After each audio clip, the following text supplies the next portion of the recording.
For today's video ay papakita ko naman sa inyo ang iba pang variety ng aming rambutan na nagbunga ngayong taong 2024. Nasa pang 6 ko ito na pwesto sa masasarap na rambutan dito sa amin.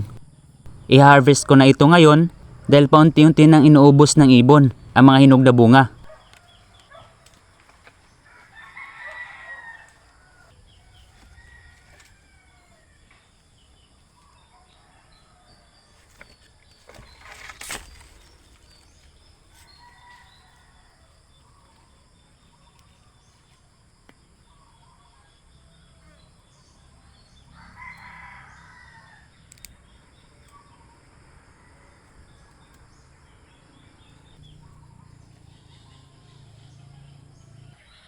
Mas malaki pala ito ng konti dun sa pabilog din namin na rambutan.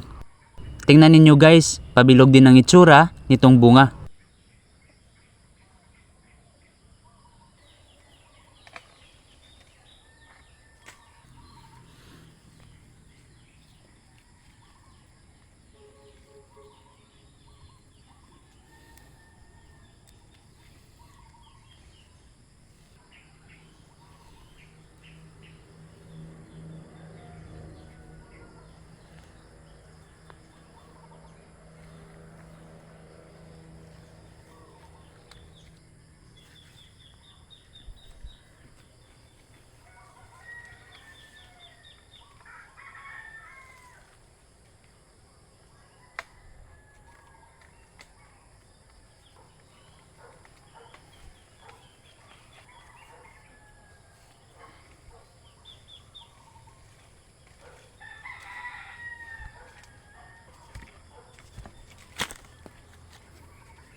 So ito na pala lahat ang manapitas ko. Ngayon naman ay papakita ko na sa inyo ang loob nitong bunga.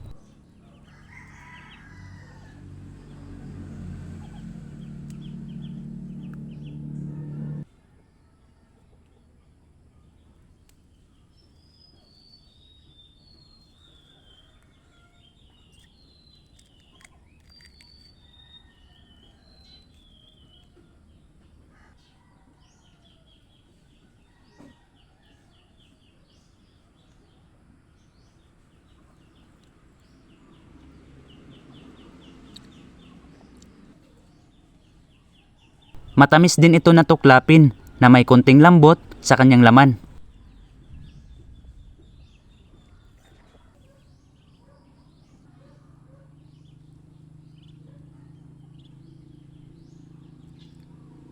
So ito yun guys, ang isa pang variety ng aming rambutan. Yan, so pabilog siya at medyo malalaki yung kanyang bunga.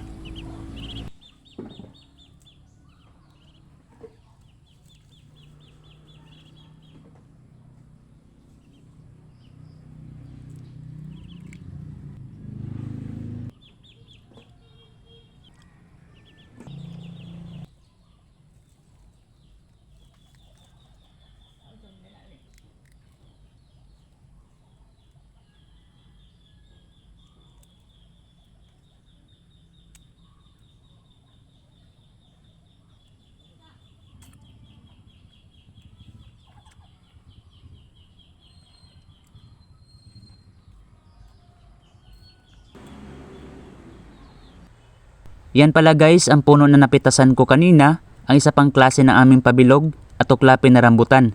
Ngayon naman ay meron pa palang isa pang bagong variety na medyo katabi nitong puno. Hindi pa gaanong kalakihan ng puno at first time itong mamunga ngayong 2024. Napitasan ko na din ito ng 2 piraso na konti pa lang ang pula sa balat.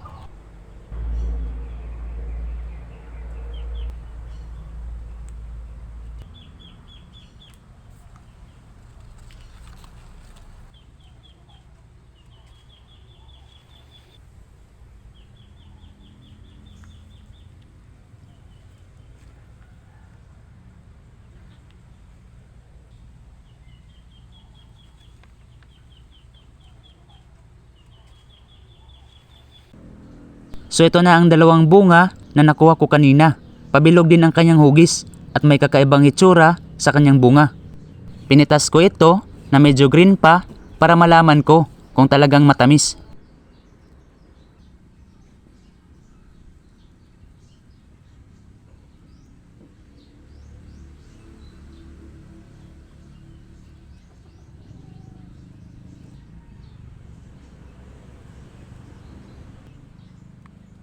Nakasanayan na din namin na lagyan ng asukal ang laman kapag first time itong magbunga. Ganito din ba yung ginagawa ninyo guys?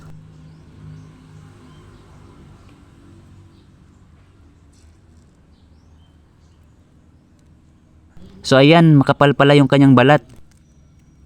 So ganito pala yung kanyang itsura.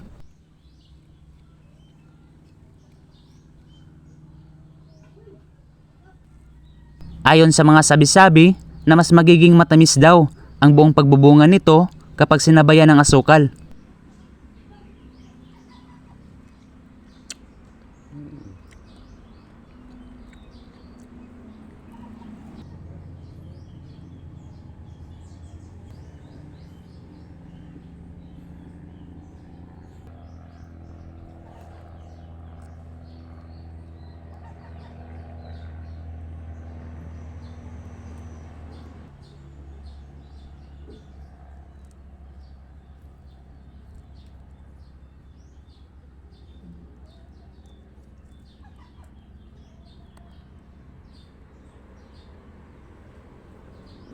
Kinain ko din ito nang walang halong asukal at matamis na talaga.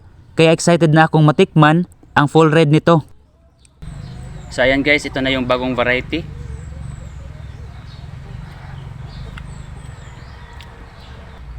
So matamis talaga siya guys kahit green pa. So panibagong variety na naman ito ng aming rambutan.